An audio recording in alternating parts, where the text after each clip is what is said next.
Just as I stepped into the room, I saw Adam, but what happened in the next few seconds took my breath away. His eyes were burning with rage as he stormed toward me. Before I could even process what was happening, he grabbed me by my hair and started dragging me across the floor. My heart raced, each moment feeling like the ground was slipping from beneath me. Then, with a violent shove, he pushed me out of the hotel door, and everything went dark. My name is Marcia, and my first job after college was as an assistant at Smith & Jacobs law firm in Boston.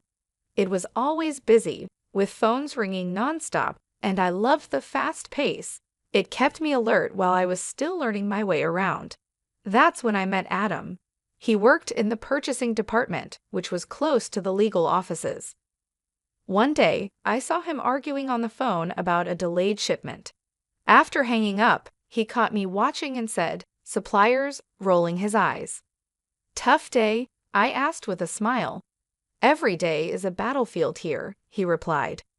"You're new, huh?" "Yeah, I just started this week. I'm Marcia." "Adam, welcome to the madness. Don't let the chaos scare you off." We started having lunch together because it was easier to navigate the large cafeteria with someone who knew the place. Adam was easy to talk to, had a sharp wit, and was honest about his opinions. One lunch turned into many, and soon we were having drinks after work. Our conversations moved from work stuff to more personal topics. I learned that he was an only child, adored by his mother, but nagged for not living up to his potential. "You haven't met my mom yet, but brace yourself when you do," Adam warned one evening. "She has this idea of the perfect woman, and trust me, no one's good enough." Our friendship soon turned romantic. After a year of dating, Adam proposed. The wedding was simple but perfect for us, and we bought an apartment together with my grandmother's savings. Life with Adam was mostly smooth, with occasional arguments about small things, like who forgot to buy milk or whose turn it was to clean. Nothing too serious, just normal couple stuff. Then one day, everything changed. I was always tired, and even the smell of coffee, which I loved, made me nauseous. One morning, struggling to get out of bed, I decided enough was enough. I booked an appointment with my doctor, thinking I might have the flu. While I sat in the waiting room, flipping through a magazine without really reading it, my name was finally called. Dr. Bailey, always straightforward, asked me a few questions, ran some tests, and then gave me the news. "Well, Marcia, congratulations are in order. You're pregnant." "Pregnant?" I repeated, feeling shocked. "Are you sure?" "Quite sure," Dr. Bailey smiled, handing me the test results. "But you need to be careful. Your body is showing some warning signs. Nothing too scary, but you need rest and less stress." I nodded, my mind racing. Pregnant? How would Adam react? I couldn't tell him over the phone. This needed to be face to face. When I got home that evening, I found Adam on the couch, eyes on his phone. "Adam, we need to talk," I said, my voice shaky. "I went to the doctor today. We're going to have a baby." Adam's face changed. It wasn't the reaction I had hoped for. "A baby, Marcia. It's not great timing. We haven't even traveled like we talked about, and a baby is a huge change." I felt a pain in my heart. I know it's unexpected, but it's also kind of amazing, right? We're going to be parents. Adam ran his hands through his hair, a sign he was stressed. "I don't know, Marcia. It's too much. Too soon." "Too soon for a family with me?" I asked, feeling hurt. "No, that's not what I mean. I just thought we had more time, just us two." The conversation went in circles. Adam saying it was bad timing, and me trying to highlight the positive. By the end, Adam had shut down, and I was left feeling alone with news that should have brought us together but was pushing us apart. The next day, I spoke to my boss, Mr. Wilson. I needed some accommodations because of the doctor's orders. "Mr. Wilson, I need to ask for a change," I began. "I'm pregnant, and there are some complications. Could I possibly work from home?" Mr. Wilson, who was always more understanding than I gave him credit for, didn't hesitate. Of course, Marcia. We'll set up everything you need at home. Take care of yourself and the little one. Going home that day, I hoped Adam had softened a bit. But when I told him about the remote work arrangement, his reaction was cold. So, you're just going to be home now. What about all the plans we had?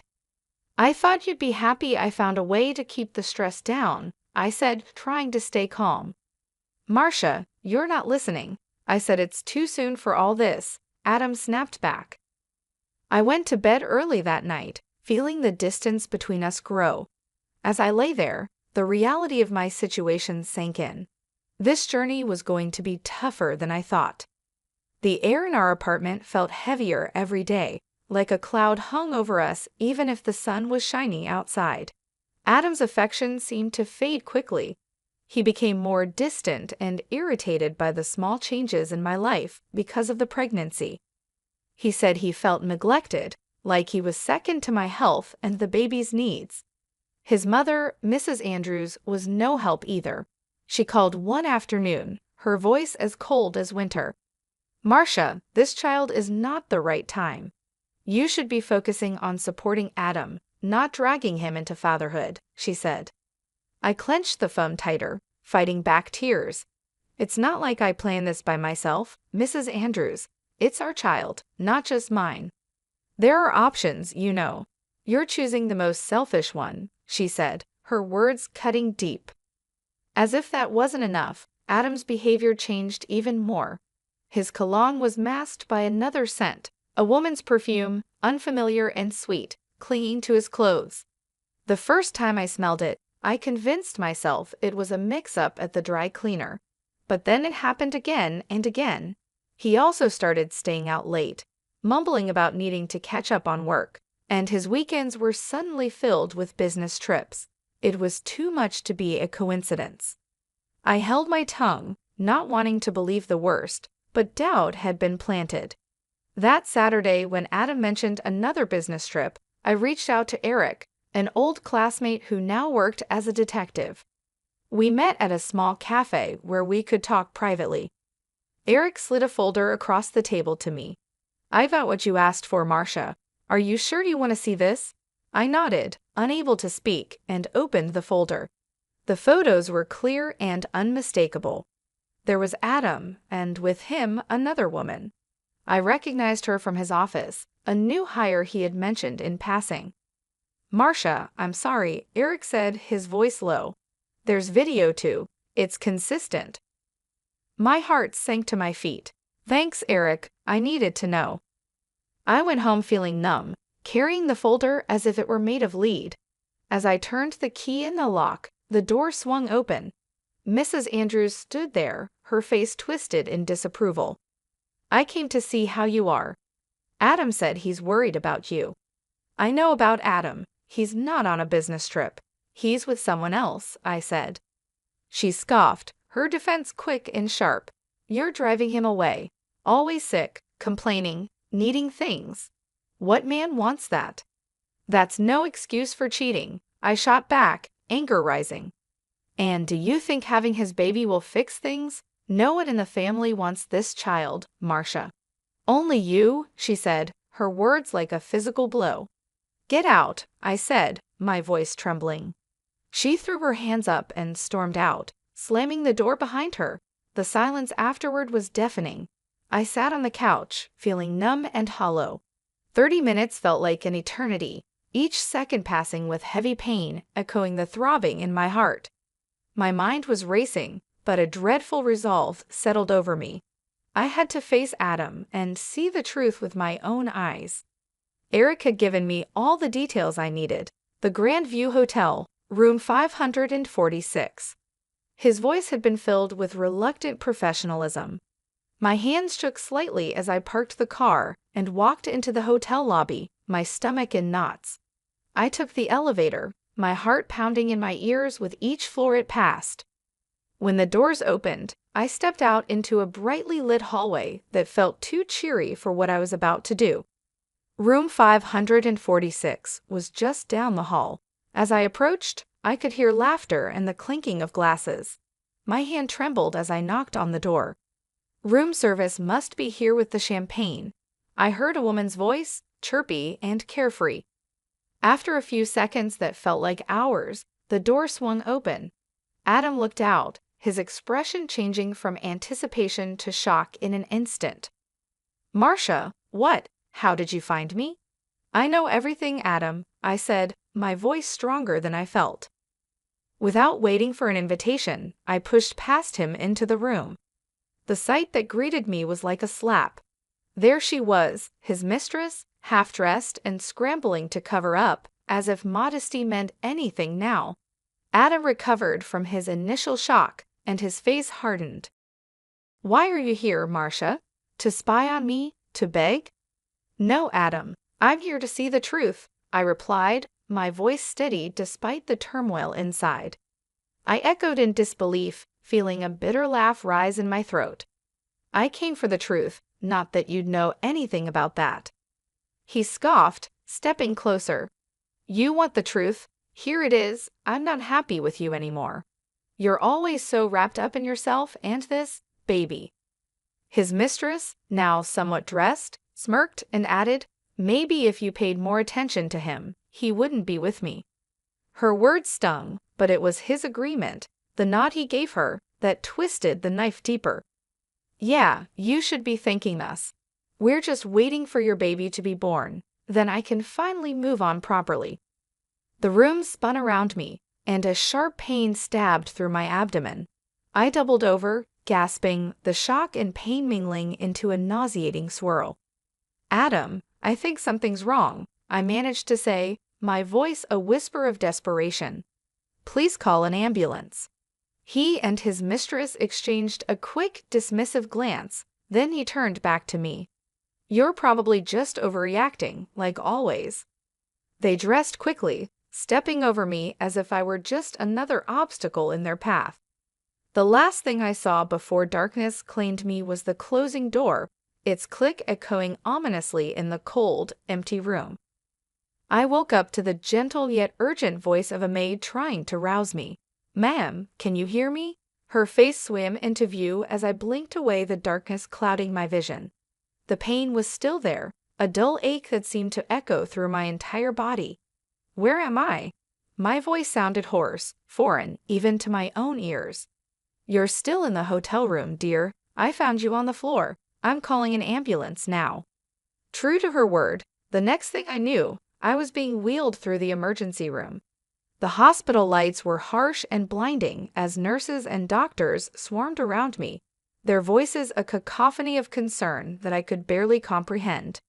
They asked questions, too many questions, but all I could think about was the betrayal and the pain. Adam never showed up at the hospital, nor did his mother. Calls went unanswered, their silence more painful than any physical wound.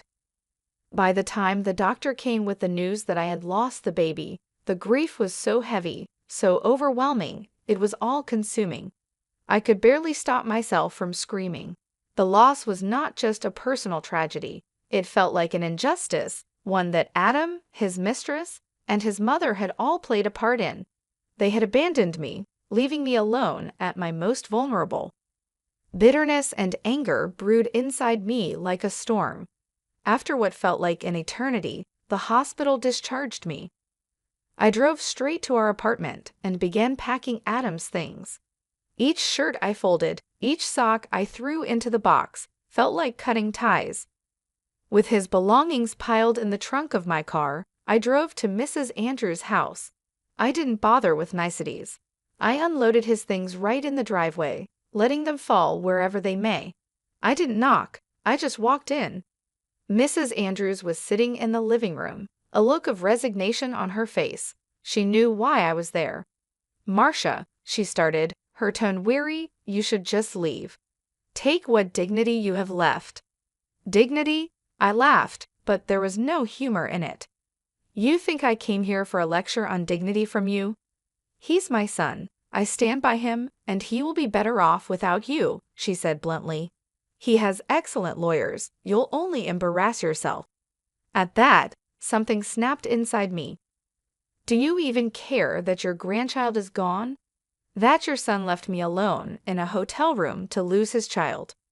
Her eyes flickered away, unable to meet mine. "It's a tough situation. It's done, Marcia." I stepped closer, my voice low and steady. "How do you feel as a mother, knowing what happened? Knowing your grandchild was lost?" She didn't answer, just looked away, a crack in her composed facade. "I will see your son in court," I said, the words heavy with promise. "You can tell him that." Turning on my heel, I left her sitting there, alone with the weight of her choices. As I walked back to my car, the cool air felt sharp against my skin, but my path had never been clearer. I would fight, not just for me, but for the life that was lost and for the truth that needed to see the light of day. Stepping into the courthouse, I felt every eye on me, or maybe it was just the weight of what was about to happen pressing down. My best friend from college, Lauren, was right beside me. She had become a shark in the courtroom, known for tearing apart even the slickest defense.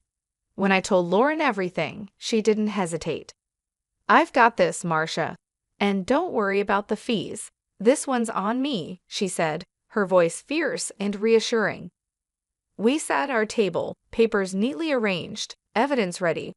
Across from us, Adam and his mistress looked confident, a smugness that irked me. As the proceedings began, their lawyer painted a picture of me as unstable, broken by grief, and fabricating stories. "The plaintiff has suffered immense emotional distress, yes, which has led to these wild accusations. There is no substantial evidence of any affair or wrongdoing on my client's part," he argued. When it was our turn, Lauren stood, her presence commanding the room. "Your Honor, not only do we have substantial evidence, but we also have testimony that will corroborate everything my client has claimed." She presented the photos first, clear and undeniable proof of the affair, passed around for the judge, and eventually to the opposing counsel, who looked visibly shaken as they viewed them. Next, Lauren played the video from the hotel.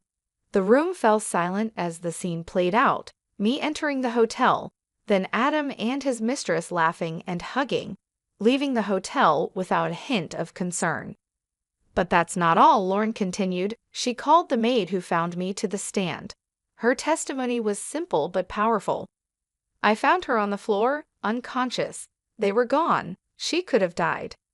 Adam's face went white, and his mistress couldn't sit still, her leg bouncing nervously. When they were given a chance to respond, Adam stood up, his voice shaky. This isn't how it looks. We were just scared and confused." "Scared? So you leave your pregnant wife unconscious on the floor?" Lauren shot back, her tone icy. The judge took everything into consideration, the weight of the evidence, the testimonies. After what felt like a lifetime, he spoke. "I find in favor of the plaintiff, Marcia Wilson. The evidence of infidelity and negligence is overwhelming. I am granting a 60/40th division of all marital assets, as well as financial compensation for the emotional distress caused by the actions of the defendants." As we walked out of the courtroom, Lauren elbowed me gently, a victorious glint in her eye. "How's that for justice?" I managed a small smile, feeling a mix of relief and sorrow. "Thanks, Lauren. I couldn't have done this without you." Life began to limp back to normal after the courtroom drama. The weight of the trial had lifted, but the scars remained. Every day was a step forward, a move toward healing. With Lauren's support and my own determination, I started the difficult journey ahead. I bought a small apartment, and each new piece of furniture, every picture I hung on the walls, was a step away from my past torment. The only shadow over my fresh start was seeing Adam and his mistress at work, a constant reminder of the betrayal. One afternoon, as I was sorting through some legal briefs, my phone buzzed with a number I hadn't seen in a while. It was Adam's mother, Mrs. Andrews. "Marcia, could we meet? I need to talk to you." Her voice trembled over the phone. I hesitated, memories of our last encounter flashing through my mind. "Why should I meet you, Mrs. Andrews? It's about Adam and the company.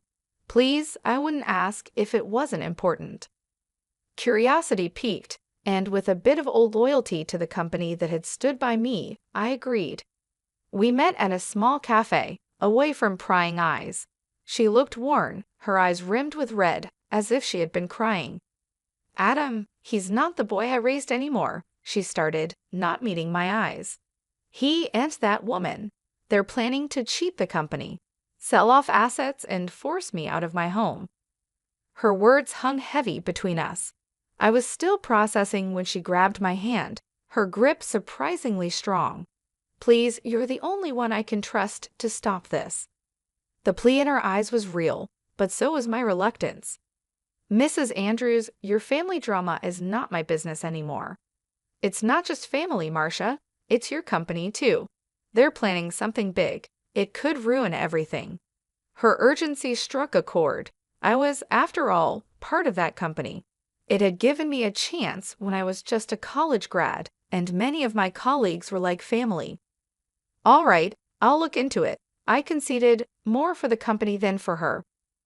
Back at work, I quietly pulled records and contracts, tracing the trail of transactions Adam and his mistress were involved in. It didn't take long to spot the irregularities. The numbers didn't add up.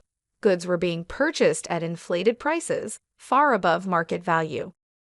Armed with evidence, I made my way to the director's office, laying the documents on his desk. I watched his eyes narrow as he scanned the evidence. "This is serious," Mr. Wilson stated flatly, looking up at me. "I'll handle this from here." "Thank you, Marcia. You may have just saved this company from a significant loss." Leaving his office, I felt a mix of relief and anticipation. Walking past Adam and his mistress, I caught snippets of their mocking laughter, but I knew I had done the right thing. My fresh start was not just about moving on from the past, but also standing up for what was right. As the days passed, the company took swift action. Adam and his mistress were investigated, and the fraudulent activities were halted. The company was saved from a major financial blow, and I felt a sense of justice. It wasn't just about revenge. It was about protecting the place and people who had supported me. In my new apartment, I continued to build my life. Each day brought a little more peace, and with each step forward, I felt stronger. The betrayal and loss were still there, but they no longer defined me. I was moving on, creating a new chapter in my life, and for the first time in a long while, I felt hopeful about the future. I couldn't help but smile to myself. Justice had a way of finding its path, no matter how twisted the road might be. After exposing Adam and his mistress, a full-scale investigation rippled through the company. As it unfolded, I was often called to testify, detailing every discrepancy and irregular transaction I had uncovered. The courtroom once again became a familiar setting, but this time I stood confidently, bolstered by the truth and the mountains of evidence that supported our claims. The legal battles were intense and draining. Adam and his mistress faced the consequences head-on. The company, having suffered significant potential losses, pursued justice relentlessly, culminating in a multi-million-dollar lawsuit against them. The verdict was as expected, guilty. The court's decision barred them from holding any senior positions in the future, a fitting end to their corporate misdeeds. Amidst the chaos, my own career took a surprising but welcome turn. The company recognized my efforts and promoted me to a senior legal position, an acknowledgement that came with a significant reward. One quiet afternoon, as I was organizing files in my new office, a spacious room with a view of the city's skyline, my phone rang. The screen displayed a number I hadn't seen in a long while. It was Mrs. Andrews. "Marcia, it's me," her voice came through, tinged with humility, a stark contrast to our last encounters. "I wanted to thank you for saving my home from being sold out from under me." Her gratitude was genuine, and despite everything, I felt a twinge of sympathy for her. "You're welcome. I did what I felt was right," I replied. There was a pause, a breath of silence before she added, "I was wrong about you, Marcia. So very wrong. I used to think you didn't deserve my son, but I've come to realize it was he who didn't deserve you." Her words, unexpected and raw, took me by surprise. "Thank you for saying that. It means more than you might know. Could we meet? I'd like to apologize properly, face to face, she suggested, a hint of hope in her tone. I considered her request. All right, Mrs. Andrews, let's meet.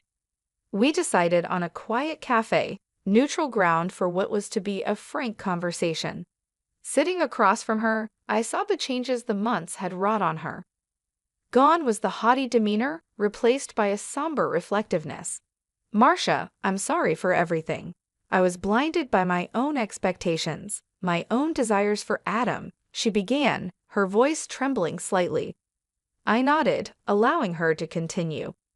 I know it wasn't easy for you, and I made it harder. I see now that you did what was right, not just for you, but for everyone involved. Her honesty was disarming. Thank you for your apology. It's taken a lot to get here, but I appreciate it. We talked for a while, sharing thoughts and feelings that had been bottled up for too long. By the end of our conversation, there was a sense of closure. While the past couldn't be changed, there was a mutual understanding and respect that hadn't been there before. As I left the cafe, I felt a weight lift off my shoulders. Life had thrown many challenges my way, but I had faced them head-on and emerged stronger. The future, once clouded with uncertainty, now seemed bright and full of possibilities.